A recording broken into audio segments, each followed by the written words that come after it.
வணக்கம் நண்பா. நான் பிரியா முத்துராமன்.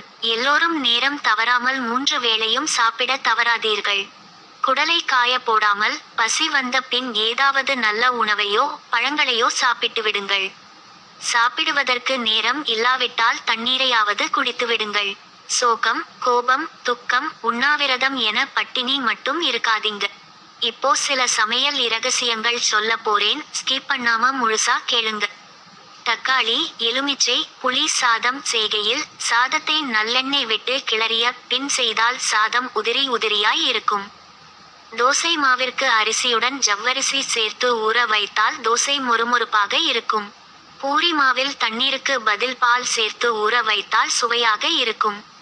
பாகற்காய் கசக்காமல் இருக்க உப்பு, மஞ்சள், எலுமிச்சை சாறு, வெல்லம் சேர்த்து 30 நிமிடம் ஊற வைத்தபின் சமைக்கவும். உளுந்து வடை, எண்ணெயை உரியாமல் இருக்க வெந்த உருளைக்கிழங்கை மசித்து வடை மாவில் சேர்க்கவும்.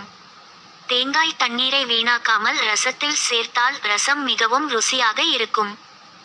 கடலை மாவு 2 பங்கு, அரிசி மாவு 1 பங்கு, பொட்டுக்கடலை மாவு 1 பங்கு என்ற விகிதத்தில் கலந்து பஜ்ஜி செய்தால் சோடா மாவு சேர்க்காமலே பஜ்ஜி உப்பி வரும்.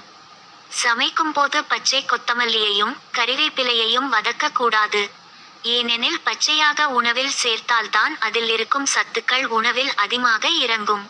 காலிஃப்ளவரை சமைக்கும் போது சிறிது பால் சேர்த்தால் வெள்ளை நிறம் மாறாது, பச்சை வாடை தெரியாது.